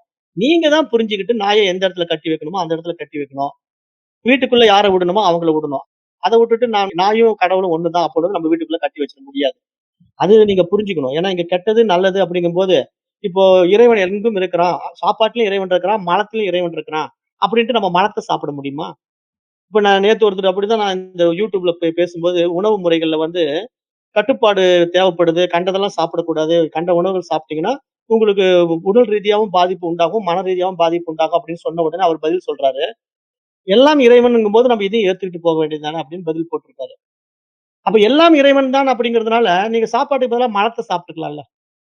சாப்பாட்டுக்கு பதிலா மலமும் இறைவன் தான். அப்ப மலத்தையும் சாப்பிட்டுறலாம். ஏன்னா பன்னி மலத்த சாப்பிடுது. மனுஷனும் மலத்த சாப்பிடலாம்ல. அப்படி சாப்பிட முடியாது. ஏன்னா, எல்லாம் இறைவன் தான். எந்த நிலையில் இறைவன்? உணர்வு நிலையில் இறைவன் இருக்கிறான். நீங்க பார்க்கிற இந்த உபாதிகள்ல இறைவன் இல்ல. உடல்ல இறைவன் இல்ல. அவன் உணர்வாய், உயிராய் இருக்கிறான். அப்ப அந்த உணர்வு, அந்த உயிர் நிலையில இறைவனை நீங்க புரிஞ்சுகிட்ட பிறகு, அகம் பிரம்மாஸ்மிங்கிற வார்த்தை கூட நான் நேத்தே சொல்லிக் குடுத்தேன். நம்முடைய உடம்ப வச்சுக்கிட்டு நான் பிரம்மம் சொல்லக்கூடாது. அப்படி சொன்னீங்கன்னா, நீங்க புலித்தோல் போத்துக்குவீங்க. அல்லது பெண்ணா இருந்து நீங்க நான் பிரம்மம்னு சொன்னீங்கன்னா, அம்பாள் மாரி வேஷம் போட்டுக்கிட்டுருவீங்க. அப்புறம் அன்னபூரணி மாரி ஆட ஆரம்பிச்சுருவீங்க. இதெல்லாம் தேவையில்லாத வேலை. ஏன்னா நெறைய பேர் இப்படித்தானே சாமியார் ஆயிட்டு, ஊர்ல வந்து நான் பெரிய அம்பாள் அப்படிங்கிறாங்க. இல்லன்னா நான் பெரிய சிவம் அப்படிங்கிறாங்க. அப்ப இதெல்லாம் வந்து என்ன காரணம்? உடம்பு மேல இருக்கிற பற்று, அபிமானம். ஆனா உடம்பிற்கு அப்பாற்பட்ட இறைவன் உயிரா இருக்கிறான். அப்ப உயிர் தான் இறைவன்னு பார்க்கும்போது, அங்க அந்த உயிருக்கு என்ன போய் உடை இருக்கு? என்ன அலங்காரம் இருக்கு? ஒண்ணுமே இல்ல. அப்ப அந்த நிலையில நீங்க புரிஞ்சுக்கிட்டீங்கன்னு வச்சுக்கங்களேன், இந்த புற உலகம் உங்கள பாதிக்காது. யாருக்கும் எந்த பிரச்சனையும் உங்களால டென்ஷன் ஆகாது. நீங்களும் யாராலயும் டென்ஷன் ஆக மாட்டீங்க. அது ஞானிகள் அந்த நிலைய சரியா புரிஞ்சுகிட்டதுனால அவங்க ஆனந்தமா இருக்கிறாங்க. நீங்க கொஞ்சம் அரைகுறையா புரிஞ்சுக்கிட்டதுனால சில நேரங்கள் வந்து பிரச்சனைய பெருசு பண்ணிக்கிறீங்க. அதிலிருந்து கொஞ்சம் நீங்க விழிச்சுக்கிட்டா, நீங்க அந்த பிரச்சனைய ஃபேஸ் பண்ணாம இருக்கலாங்கிறது என்னுடைய கருத்துங்க ஐயா. ஐயா நல்லது ஐயா. நன்றி. நன்றிகள். ஐயா வணக்கம். என் பேர் தியாகராஜனு. சற்று முந்தி நீங்க வந்து பாட்டு சித்தர் நாராயணசாமி பத்தி சொல்லியிருந்தீங்க. அவர்கிட்ட நாங்க இப்ப சமீபத்துல வந்து வாசியோகம் கத்துக்கிட்டு இருக்கிறோம். உங்களுக்கு ஏதாவது அவரை பத்தியோ இல்ல இந்த வாசியோகத்தை பத்தி ஏதாவது கொஞ்சம் கருத்து சொல்லலாமா? நான் வந்து இந்த பராபரத்துக்கு புது மெம்பர் மாதிரி இப்பதான் சேர்ந்து இருக்கிறேன். நன்றி ஐயா. நல்லதுங்க ஐயா, நல்லது. ஒவ்வொருத்தரும் ஒவ்வொரு வழிகாட்டிகள்ங்க ஐயா. பாட்டு சித்தர் நாராயணசாமி வந்து அவர் சித்தர் மார்க்கத்துல வந்து அவர் சில குறிப்புகள உலகத்துக்கு குடுத்துட்டு இருக்காரு. சில வித்தைகள வந்து குயில் வித்தை, மயில் வித்தைன்னுலாம் சொல்லிக் குடுக்குறாரு. சுவாச வடிவமைப்புல அவரு வந்து சொல்லிக் குடுக்குறாரு. பட் இத நாங்க எப்படி பார்க்கிறோம் அப்படின்னா, எந்த குருமார்களையும் வந்து நம்ப தரக்குறைவா பேச முடியாது. ஏன்னா, ஒவ்வொரு தகுதியான மாணவர்களுக்கான குரு. எப்படின்னா, இப்போ 1ஆம் கிளாஸ் படிக்கும்போது உங்களுக்கு ஒரு ஆசிரியர் வந்திருப்பாங்க. அவங்க 1ஆம் கிளாஸ்ல உங்களுக்கு ஆனா, ஆவன்னா சொல்லிக் குடுத்திருப்பாங்க. அப்புறம் நீங்க 5ஆம் கிளாஸ் வரும்போது உங்களுக்கு ஏபிசிடி அடுத்த லாங்குவேஜ் ஆங்கிலத்த கொண்டு வந்து உள்ள புகுத்தி ஏபிசிடி சொல்லிக் குடுத்திருப்பாங்க. அப்ப நீங்க வந்து அந்த 1ஆம் கிளாஸ் படிக்காம நேரடியா 5ஆம் கிளாஸ் வர முடியாது. அப்படி ஸ்டெப் பை ஸ்டெப்பா வரும்போது, நீங்க 10த், +2 அப்புறம் கிராஜுவேஷன் எல்லாம் பண்ணிட்டு, நீங்க அப்புறம் டிகிரி முடிச்ச பிறகு, நீங்க ஏதாவது ஒரு துறையில மாஸ்டர் ஆகணும்ல. அப்ப நீங்க பிஹெச்டி பண்றதுக்காக ஒரு புரொஃபசர் கிட்ட வருவீங்க. அது மாரி இங்க குருமார்களும் நெறைய மாறுபட்டு இருக்கிறாங்க ஐயா. உங்களுடைய தேவை என்ன? உங்களுடைய மனசு எத விரும்புதோ, அந்த குரு கிட்ட நீங்க பயிற்சி எடுக்கலாம். ஒண்ணும் தப்பு கிடையாது. இப்ப உங்களுக்கு வந்து வாசி யோகம் தேவைப்படுது, சுவாச பயிற்சி தேவைப்படுதுன்னு நெனச்சீங்கன்னா, நீங்க நாராயணசாமி கிட்ட இருக்கலாம். இல்ல எனக்கு வாசி யோகம் எல்லாம் தேவையில்ல. இத கடந்த நிலை ஒண்ணு இருக்கும் போல இருக்கு. ஏன்னா மூச்சு பயிற்சி பண்ணி யாரும் உயிரோடு இல்ல. மூச்சு பயிற்சி பண்ணவங்க எல்லாம் வந்து இரவா பெருநிலை அடைஞ்சுட்டாங்களா? பிறவா பெருநிலை அடைஞ்சுட்டாங்களான்னா, அதுக்கு ஏதாவது எவிடன்ஸ் இருக்கா? இப்ப வந்து வாசி யோகம் பண்ணி, அப்படி அந்த சித்தர் இறக்காம இருக்காருங்க. 5000 ஆண்டுகளா வாழ்ந்துட்டு இருக்காரு அப்படின்னா, அவர் எங்க இருக்காருன்னு காட்டுங்க. நானும் வேணா வந்து பார்க்கிறேன். ஏன்னா வாசி யோகத்துல வந்து பயிற்சி பண்ணி, இப்போ சிவானந்த பரமஹம்சர் உயிரோடு இருக்காரா? இல்ல. வேற வாசி யோகிகள் யாராவது உயிரோடு இருக்காங்களா? சாமையா சமாதி இங்க கோயம்புத்தூர்ல இருக்கு. அவரு உயிரோடு இருக்காரா? இல்ல. அப்ப இவங்கெல்லாம் ஏன் இல்ல? பஞ்சபூதங்களுடைய அடிப்படையில எந்த உயிரினங்கள் வந்தாலும் அது உடம்ப விட்டு தான் ஆகணும். ஏன்னா அது பஞ்சபூதத்திலேயே கரைஞ்சு போகும். அப்ப இங்க சுவாச பயிற்சியான வாசி யோகம் பண்ணிட்டா நம்ம சாகாம போயிடுவோம்னா எப்படி சாகாம போவோம்? அப்படிலாம் சாகாம போ முடியாது. இங்க உண்மையா சாகாம போறதுக்கு அர்த்தம் என்ன அப்படின்னா, உடம்போடு இருக்கிறது அல்ல. இங்க பிறவா பெருநிலை அப்படிங்கிறது, இரவா பெருநிலை அப்படிங்கிறது என்ன அப்படின்னா, நம்ம ஆத்மான்னு உணர்ந்த பிறகு நமக்கு மரணம் இல்ல. நீங்க உடல்ல நான் சாகாம வச்சுக்கிறேன்னா எந்த சாமியாராலயும் முடியாது. எந்த திருமூலராலயும் முடியாது. திருமூலர் திருமந்திரத்த எழுதினாரே, அவர் உயிரோடு இருக்காரா? இல்ல. அகத்தியர் உயிரோடு இருக்காரா? இல்ல. அப்ப சித்தர் பெருமக்களே உயிரோடு இல்ல. சராசரி மனிதன் எப்படி உயிரோடு இருக்க முடியும்? வாசி யோகம்ங்கிறதெல்லாம் வந்து, அந்த வாசிங்கிற ஒரு பிராணாயாம பயிற்சி வந்து மன தூய்மைக்கான ஒரு பயிற்சிங்கய்யா. அது இன்னைக்கு கொஞ்சம் நெறைய பேர் கமர்சியல் பண்ணிட்டாங்க. உண்மையா வாசி அப்படிங்கிற வார்த்தையினுடைய பொருள் என்னன்னா, சிவம் அப்படின்னா உயிர்ன்னு அர்த்தம். சிவா அப்படின்னா உயிர்ன்னு அர்த்தம். அந்த உயிர வந்து நம்ம உடம்புல தக்க வச்சுக்கிறதுக்கான கொஞ்சம் உடம்ப நீண்ட காலம் உயிர்ப்பித்துக் கொள்வதற்கான சில பயிற்சி முறைகளாக சித்தர்களால் கொடுக்கப்பட்ட முறையாக இருந்தாலும், அந்த முறைய நீங்க என்ன முயற்சி பண்ணாலும், உங்களுடைய பிராரப்தம்னு ஒண்ணு இருக்கு. அதிலிருந்து நீங்க தப்பிக்கவே முடியாது. ஏன்னா, இப்ப ஒருத்தன் உடற்பயிற்சி பண்ணி பலவானா மாறுறான், எனக்கு நோயே வரக்கூடாதுன்னு அவன் பயங்கரமான உடற்பயிற்சி பண்ணிட்டே இருப்பான். திடீர்னு ஒரு நாள் கார் விபத்துல இறந்து போயிடுவான். ஏன் அவன் உடம்ப தக்க வச்சுக்கிறது தானே உடற்பயிற்சி பண்ணான், பாடி பில்டிங் எல்லாம் பண்ணி உடம்ப பிரமாதமா வச்சுட்டு இருந்தான். ஆனா கார் ஆக்சிடென்ட்ட ஏன் அவனால தடுக்க முடியல? அது நியதி. அவனுக்கு மரணம் கார்ல முடியணும்னு இருக்கு. அவன் உடம்ப காப்பாத்திக்கிட்டாலும், அந்த உடம்ப அழிக்கிறதுக்கு இன்னொரு ரூபத்துல இயற்கை வழி பண்ணிடும். அதனால ஒண்ணு மட்டும் தெரிஞ்சுக்கங்க. வாசி யோகம் அப்படிங்கிறது உடம்ப தக்க வச்சுக்க முடியாது. மனச ஒருநிலைப்படுத்திக்கலாம். ஆனா மனச ஒருநிலைப்படுத்துறதுக்கு பல வழிகள் இருக்கு. தியானம் இருக்கிற மாரி இங்க பிராணாயாமமும் கை குடுக்கும், வாசியும் கை குடுக்கும். ஆனா அதுக்கும் மேல உங்களுக்கு ஞானம் வராம நீங்க மனச ஒருநிலைப்படுத்த முடியாது. ஏன்னா ஞானம் மட்டும் தான் உங்களுக்கு மனசுக்கு ஒரு புரிதல குடுக்கும். மனதுக்கு ஒரு புரிதல குடுத்து, நான் யார்? இந்த உலகம் எப்படிப்பட்டது? இறைவன் யார்? அப்படிங்கிறத காட்டிக் குடுக்கும். அப்ப அதனால நீங்க எந்த இடத்துல இப்ப பயணம் பண்ணிட்டு இருக்கீங்க அப்படின்னு பார்த்தா, சரியை, கிரியை, யோகம், ஞானம் அப்படின்ற 4 படிநிலைகள்ல இப்ப நீங்க யோகத்துல இருக்கீங்க. நீங்க அப்படியே கொஞ்சம் பயணம் பண்ணி ஞானத்துக்கு வரும்போது இன்னும் தெளிவுக்கு வருவீங்க. அதனால அந்த முறை தவறுன்னு நான் சொல்ல மாட்டேன். ஏன்னா சரியிலிருந்து கிரியை வாங்க, கிரியையிலிருந்து யோகம் வாங்க, யோகம்ல ஞானத்துக்கு வாங்க. தப்பு கிடையாது. மற்றபடி தனிப்பட்ட முறையில நம்ம ஐயாவ பத்தி கருத்து சொல்றதுக்கெல்லாம் ஒண்ணும் கிடையாது. அவரு ஒரு குரு. அவரு ஒரு பாதைய காட்டிக் குடுத்துட்டு இருக்கார். அவருடைய பாதையில போறவங்க நெறைய பேர் இருக்காங்க. அவ்வளவுதான் நான் சொல்ல முடியும். ரொம்ப தெளிவா இருக்கு சார். ரொம்ப நன்றி சார். நன்றிகள். நல்லதுங்கய்யா. ரொம்ப டைம் ஆயிடுச்சு. வகுப்ப நிறைவு செஞ்சுக்கலாமா? வேற யாராவது நிறைவா ஏதாவது கேள்வி கேட்கணும்னா கேளுங்க. இல்லைன்னா க்ளோஸ் பண்ணிக்கலாம். மணி 11 வரைக்கும் தான் டைம் குடுத்திருந்தேன். 11:20 ஆயிடுச்சு. ஹரி ஓம். நமஸ்காரம் அப்பா. கேள்வி பதில் பகுதியில் நல்ல தெளிவு கிடைச்சது. அதில் ஒரு 2 இத பகுதியில் எனக்கு ஒரு கேள்வி இருந்தது. ஆனால் சரி நேரம் கடந்தமையாலும் அது வினோதமாக இருக்குமா அப்படின்னு எனக்குள்ளேயே ஒரு இது இருந்தாலும் தெளிவு உங்ககிட்ட கிடைக்குன்றதுனால நான் தனிப்பதிவில் கேள்வி வைக்கிறேங்க ஐயா. கவிதம்மா கேட்ட கேள்வி அப்போ நீங்கள் சொல்லியிருந்தீங்க சஞ்சீத கர்மா, அதாவது ஒரு உயிர் பிரிஞ்சு போன பிறகு 6 மாதம் இல்லை 6 யுகம் கடந்து அது மாதிரி வரும். அது இந்த பிராப்த கர்மா சஞ்சீத கர்மா பேஸ்டு சொல்லியிருந்தீங்க ஐயா. இந்த இடத்துல என்ன கேள்வினா, கர்மாங்கிறது யார் யார் எந்த மாதிரி இருக்கும்போது அவங்கள அஃபெக்ட் ஆகும்? இதே சமயத்தில் சொல்லியிருக்கீங்க அறிவின் பால் இருக்கும்போது அந்த கர்மான்றது அஃபெக்ட் ஆகாது அப்படின்றது. அப்போது இந்த சஞ்சித கர்மா, பிராப்த கர்மா, ஆகாய கர்மான்றது எந்த அடிப்படையில் அது அதனுடைய இது கிடைக்கும்? கர்மாவாக ஆகிறது ஒன்று, அதனுடைய விளைவாக வர்றது ஒன்றுங்க ஐயா. முதல் கேள்வி. இரண்டாவது, முதல்ல சுத்த வெளியாக இருந்து அதில் அணுக்கள் ஒரு பஞ்சபூதங்கள் தோன்றின பிறகு தான் உயிரினம் தோன்றுச்சுன்னும் போது, அப்போ அந்த முதல் உயிரினம் தானே அதுக்கப்புறம் வழி வழியாக பரம்பரை குலங்கள்லாம் வரும்போது இது எந்த இடத்துல அந்த கர்மான்றது ஸ்டார்ட் ஆச்சு அப்படின்னு ஒரு கேள்விங்க. இது ரெண்டாவது. மூணாவதுங்க ஐயா, இந்த உயிர் பிறப்பு ஆதி அந்தம் இல்லாதது அப்படின்னும் போது அது ஈஸ்வரத்தன்மைக்கா? ஈஸ்வரத்தன்மை நம்ம எல்லாருமே ஈஸ்வரத்தன்மை தான் அப்படின்னு சொன்னீங்க. அந்த உணர்வு நிலையில தான் அது மாறுபடுது, மனமாக அந்த பண்ணும்போது தான் அது மாறுபடுதுன்னு. அப்போது பிறப்பு இறப்பு அப்படின்னு ஒன்று கிடையாது, பிறந்தால் தானே இறப்பதற்கு அப்படின்னு சொல்லிட்டு ஒரு இதுங்கய்யா. இதில் இப்போ அந்த உயிர் பிரிந்து மீண்டும் உடல் எடுக்குது, அது எவ்வளோ கால வேரியேஷன் இருக்கட்டும், அது ஒரு பக்கம். அந்த பிறந்து உயிர் எடுக்குது, இந்த ஒரு 3 இதில் ஒரு சின்ன எப்படி சொல்கிறதுன்னு தெரியலைங்க எனக்கு. நீங்கள் சொன்னீங்கன்னா தெளிவு கரெக்டாக இருக்கும், தெரியும், எனக்கு புரிபடும் அப்படின்றதுனால இந்த கேள்வி உங்ககிட்ட வைக்கிறேங்க ஐயா. நமஸ்காரங்கம்மா. அதாவதுமா இங்கே ஜீவன் அப்படிங்கிறது மனசு அப்படிங்கிறதுனால இங்கே ஈஸ்வர சித்தமாக எல்லாமே இருக்குமா. அதாவது தனிப்பட்ட மனசு அப்படிங்கிறத விட ஒட்டுமொத்த பிரபஞ்ச மனமாக இருக்கிற ஈஸ்வரனுடைய சஞ்சித கர்மாங்கிற ஒரு அடிப்படையில் தான் இங்கே படைப்பு நிகழ்ந்துகிட்டு இருக்கு. இப்போ இந்த படைப்பு நிகழ்ந்துகிட்டு இருக்கும்போது இப்போ நீங்கள் ஏதோ ஒரு அணுவிலிருந்து முதல் அணு உருவாகி அதிலிருந்து கர்மாக்கள் தோன்றிருக்கோம். அப்போ முதல் அணு பண்ணுறதுக்கு நாம் எப்படி கஷ்டப்பட முடியும் அப்படிங்கிற மாதிரி நீங்கள் கேள்வி கேட்குறது புரியுது. அப்படி இல்லைம்மா. அதாவது எப்படி புரிஞ்சுக்கணும் அப்படின்னா, இப்போ ஒரு படம் எடுக்கிறோம், ஒரு சினிமா படம் எடுக்கிறோம். இப்போ அந்த சினிமா படம் எடுக்கும்போது ரோல் இப்போ இவனுக்கு வில்லன் மாதிரி கேரக்டரு, இவளுக்கு ஹீரோயின், இவருக்கு ஹீரோ, இவருக்கு ஒரு சர்வெண்ட் ஒர்க்கு, இந்த மாதிரிலாம் கொடுக்குறோம். எல்லாருமே சாதாரண மனிதர்கள் தான். ஆனால் எல்லாருக்கும் ஒவ்வொரு ரோல் கொடுக்கறதுனால அவங்க அந்த ரோல் செய்கிறதுனால இப்போ வில்லன் கெட்டவனாக மாறிட்டானா, ஹீரோ உண்மையிலே ஹீரோவாக மாறிட்டானா? இப்போ ஹீரோ சினிமாவில் நடிக்கிற வரைக்கும் நல்லது செய்கிற மாதிரிலாம் சினிமாவில் நடிப்பான். ஆனால் உலகில் வாழ்க்கையில் அப்படி அவன் பண்ணவே மாட்டான். வில்லன் பார்த்தீங்கன்னா, படத்துல நடிக்கிற வரைக்கும் பயங்கரமான வில்லத்தனம் பண்ணுவான். ஆனா உண்மை வாழ்க்கையில அவன் அப்படி இருக்க மாட்டான்.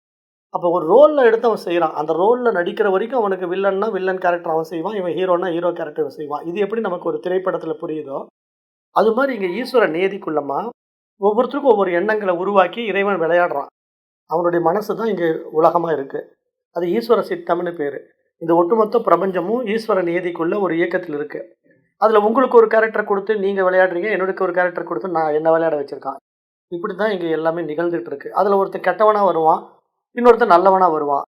அப்ப கெட்டவனா வர்றவன் நம்மள பார்வைக்கு கெட்டவனா தெரியிறான். நல்லவனா வர்றவன் நம்ம பார்வைக்கு நல்லவனா தெரியிறான்.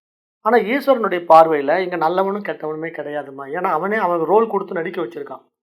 அப்ப இங்க அந்த ரோல்ல நடிக்கிறதுனால உண்மையிலேயே இந்த ரோல்ல வந்து கெட்டவனா பண்ணவனுக்கு மோட்சம் கிடையாது. நல்லவனா பண்ணவனுக்கு மோட்சம் குடுத்துடுறேன் அப்படின்னு சொன்னா அவன் இறைவனே கிடையாது இல்லையாம்மா? அப்போ நீங்க கேட்குற கேள்வி ரொம்ப அருமையான கேள்வி.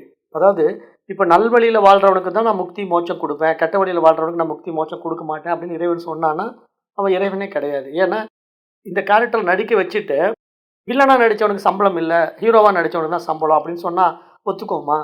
அது மாரி தாம்மா இங்க வாழ்க்கையும். அதனால இங்க யாருமே நல்லவனும் கிடையாது, கெட்டவனும் கிடையாது. எல்லாம் ஈஸ்வர நியதிக்குள்ள அழகா இயங்கிட்டு இருக்குமா. ரொம்ப டெப்த்தான கேள்வி கேட்டீங்க. அருமையான கேள்வி. ஆனா நாம இங்க என்ன புரிஞ்சுக்கணும், அந்த வகையில இப்ப இந்த உலகம் என்பது ஒரு திரைப்படம் மாரி ஓடிக்கிட்டு இருக்கிற படம். இதுல வர்ற சீன் அப்படியே நீங்க அக்செப்ட் பண்ணி ஏத்துக்கிட்டு வாழ்றது தான் வாழ்க்கை. அதுதான் ஞானம். அதுதான் ஞானிகள் நிலை. அப்படி வர்றதுனால இங்க யாரும் வருவதும் இல்ல, போவதும் இல்ல, யாரும் பிறப்பதும் இல்ல, இறப்பதும் இல்ல. அப்ப உண்மையிலே இங்க அந்த நிகழ்வு வந்து தானா நிகழ்ந்துகிட்டு இருக்கு. அந்த நிகழ்வு ஈஸ்வரனுடைய சித்தம், அவனுடைய விளையாட்டுன்னு மட்டும் நம்ம புரிஞ்சுக்கிட்டோம்னா, இங்க நீனு நான்லாம் இல்லவே இல்லம்மா. நம்மலாம் ஒருத்தர் அப்படி கிடையவே கிடையாது. அப்ப நமக்கெல்லாம் மோட்சம், முக்தின்னு கிடைக்குமான்னா, ஒண்ணுமே இல்ல. இங்க வந்து நம்ம புரிஞ்சுக்கிட்டு இதுல பயணம் பண்ணிட்டோம் அப்படின்னா, நம்ம அந்த ஞான தெளிவுனால நம்முடைய ஆசைகள சுமக்க மாட்டோம். நம்முடைய எண்ணங்கள்ல எதையும் ஏற்றி வச்சுக்க மாட்டோம். இது எனக்கு தேவைப்படுது அப்படின்னு ஒரு ஆசைப்பட மாட்டோம். ஏன்னா நமக்கு கொடுக்கப்பட்ட கேரக்டர் செஞ்சுட்டு போயிட்டே இருப்போம். ஆனா புரியாதவன் தானே ஆசைய விதைச்சுக்கிட்டு எனக்கு அது வேணும், இது வேணும், நான் அப்படி வாழப் போறேன், இப்படி வாழப் போறேன்ட்டுலாம் ஏதோ பிளானிங் எல்லாம் பண்றான். ஆனா அந்த பிளானிங் எல்லாம் அவனுக்கு ஃபெயிலியர் ஆகும்போது துவண்டு போறான். இப்ப அந்த பிளானிங் சக்சஸ் ஆகும்போது ஆடாத ஆட்டமெல்லாம் ஆடி வீணா போறான். அப்ப இப்படியெல்லாம் நீங்க பாருங்களேன். இதெல்லாம் வந்து ஒரு இண்டிவிஜுவல் மைண்ட்ல அவன் கிரியேட் பண்ணி, அவனா ஆர்வத்துல செஞ்சு அழிஞ்சு போற வாழ்க்கையும் நம்ம பார்க்குறோம். ஆனா ஞானிகள் வந்து அப்படி அழிஞ்சு போமாட்டாங்க. அவங்களுக்கு புரிஞ்சிடும். எல்லாமே ஈஸ்வர நியதிக்குள்ள நடக்குது. இதுல நான் என்னத்த செய்றது இருக்கு? நீ என்ன விருப்பப்படுறியோ அப்படி வாழ்ந்துட்டு போ, இந்த உடம்பையும் மனசையும் வச்சுக்கிட்டு.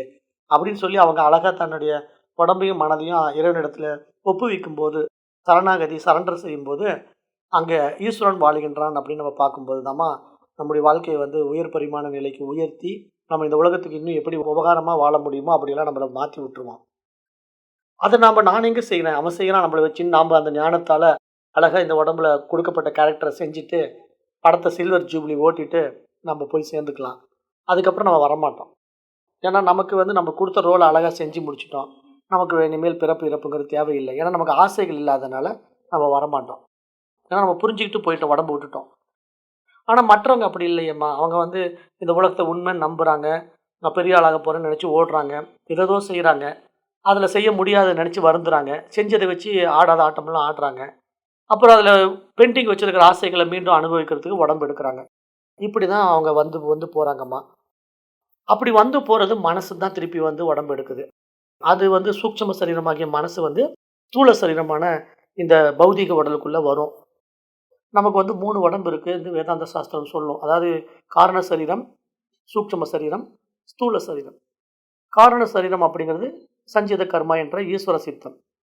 அதிலிருந்து ஒரு எண்ணம் உற்பத்தியாகி ஒரு கேரக்டர் ரோல் எடுத்துக்கிட்டு இங்க பூமிக்கு வர்றது தான் மனசு.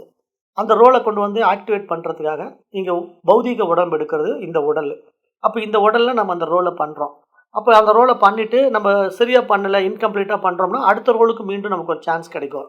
அதாவது ரீஷாட் பண்ற மாரி படத்த வந்து நீ சரியா நடிக்கல, மீண்டும் ஒரு டைம் நல்லா நடி பார்க்கலாம் அப்படின்ட்டு திருப்பி ஒரு ரீஷாட் பண்ணி பார்க்குற மாரி மீண்டும் ஒரு நடிப்புக்கு வர வேண்டியதா வரும். இப்படிதான் வந்து இயற்கையில பிறப்பு, இறப்புங்கிற நிகழ்ந்துகிட்டு இருக்கிறத மனசுக்கு. அதுல நீங்க சொன்ன மாரி எந்த டைம்ல அவங்க வராங்க அப்படிங்கிறதெல்லாம் நம்ம சொல்லவே முடியாதும்மா. ஏன்னா, அவங்க எண்ணங்கள் வந்து எப்படி எழுச்சி அடைஞ்சிருக்கு, எந்த அளவுக்கு அவங்க சஞ்சித கர்மால ஈஸ்வர சித்தத்துல இவர வச்சு இன்னும் அடுத்த ரோல் எப்படி பண்ணணும்னு அவன் நினைக்கிறானோ, அப்படிதான் அடுத்த ரோல குடுப்பான். அதுக்கான கால தேசங்கள் நமக்கு பூமிங்கிற இந்த பந்துக்குள்ள இருக்கிறதுனால நம்ம சூரியனை மையமாக கொண்டு 24 மணி நேரத்த வச்சிருக்கோம். ஆனால் நம்ம இந்த பூமியை விட்டு வெளி கிளம்பிட்டோம்னா நமக்கு அங்கே காலதேசங்கள் ரொம்ப நுண்ணியதாக மாறிடும். இப்போ நம்ம இங்கே வந்து 10 ஆண்டுகள் வாழ்கிறோம் அப்படின்னா அங்கே 1 ஆண்டுகள் வாழ்ந்தாலே 10 ஆண்டுகள் ஓடி இருக்கும். அப்போ அந்த மாதிரி அங்கே வந்து காலம் வந்து ரொம்ப நுண்ணியதாக போயிட்டதுனால அந்த இடத்துக்கு போயிட்டு மீண்டும் அவங்க திரும்பி வர்றதுக்கு ரொம்ப நாள் ஆகுங்கிறதுனால அதுக்கு ஒரு டியூரேஷனே சொல்ல முடியாது. அதுதான் சாஸ்திரம் சொல்லி கொடுக்கும்போது நமக்கு வந்து தினசரி இரவும் பகலும் சேர்ந்தது ஒரு நாள் அப்படிங்கிற 24 மணி நேரம் மாதிரி பிரம்மாவுக்கு வந்து 6 மாதம் பகல் 6 மாதம் இரவு சேர்ந்தது ஒரு நாள். அதாவது உத்தராயணம் தட்சிணாயனம் அப்படின்னு சொல்லுவோம். 6 மாதம் வந்து உத்தராயணத்தில் சூரியன் வேற பக்கம் டைரக்ஷன் மாறி போகும், தட்சிணாயனத்தில் வேற பக்கம் டைரக்ஷன் மாறி போகும். இந்த 6 மாதங்கள் சேர்ந்த 12 மாதங்கள் சேர்ந்தது நமக்கு ஒரு வருடம். ஆனால் பிரம்மாவுக்கு ஒரு நாள் அப்படின்ட்டு கால்குலேஷன் சொல்லும் சாஸ்திரம். அப்போ அந்த அடிப்படையில் நீங்கள் பூமியை விட்டு மேலே போனவங்களுக்கு சிரார்த்தம் வந்து 1 வருஷம் கழித்து நீங்கள் அவங்களுக்கு நைவேத்தியம் வைக்கும்போது அவங்களுக்கு சாப்பாடு போட்டு பூஜை பண்ணும்போது அவங்க மறுநாள் சாப்பிட்டதுக்கு தான் அடையாளம். ஏன்னா வெளியே போயிட்ட பிறகு அது ஒரு நாள் கணக்கு, நமக்கு தான் 1 வருஷம் நம்ம பூமியில் இருக்கிறதுனால. அப்போ அப்படி இருக்கிறதுனால வெளியே போயிட்டு அந்த மனசானது மீண்டும் அடுத்த உடம்பு எடுக்கிறதுக்கு அது 1 வருடத்தில் பிறந்தாலும் பிறக்கலாம், அது அங்கே போய் ஒரு யுகமே கடந்து வந்தாலும் வரலாம். அது நம்மளால் உறுதியாக சொல்ல முடியாதுங்கிறது தான் நான் சொன்னேன். 2வது அந்த மாதிரி நீங்கள் ஈஸ்வரன் ஏரிக்குள்ளே வந்து போனவங்க வந்து நம்முடைய சொந்தக்காரங்கிறதுனால அவங்கள நம்ம ஒரு மரியாதை நிமித்தம் வழிபாடு பண்ணுறோம், மறந்து போகக்கூடாதுங்கிறதுக்காக. நமக்காக உழைச்சாங்க, நமக்காக வாழ்ந்தாங்க அப்படின்னு அவங்க மேலே ஒரு அன்பு வச்சுருக்கோம் இல்லையா, அதனால அவரை ஃபோட்டோ வச்சு வீட்டில் நம்ம வழிபாடு பண்ணுறோம். நம்ம வழிபாடு பண்ணுறதுனால அவங்க வாழ்கிறாங்கன்னுலாம் சொல்ல முடியாதும்மா. நம்ம போட்ட சாப்பாட்டினால தான் அவங்க உயிர் வாழ்ந்துட்டு இருக்காங்களான்னா அப்படிலாம் கிடையவே கிடையாது. நம்முடைய திருப்திக்காக நம்முடைய சந்தோஷத்துக்காக அதை செய்கிறோம். இப்போ எப்படி நமக்கு பிடிச்சமான குருமார்கள் இருந்தால் வீட்டில் படத்தை வச்சு வழிபாடு பண்ணுறோம், அது நம்முடைய சந்தோஷத்துக்காக. நாம் வழிபாடு பண்ணுறதுனால தான் அந்த குரு மகிழ்ச்சி அடைகிறாரன்னா இல்லை இல்லையா, அது மாதிரி தான்மா இங்கே. இப்படி புரிஞ்சுக்கிட்டிங்கன்னா ரொம்ப லகுவாக இருக்கும். நன்றிங்கம்மா. எல்லாருக்கும் நன்றி. வகுப்பை நிறைவு செய்கின்றேன். ஓம் நன்றி. ஓம் தத் சத்.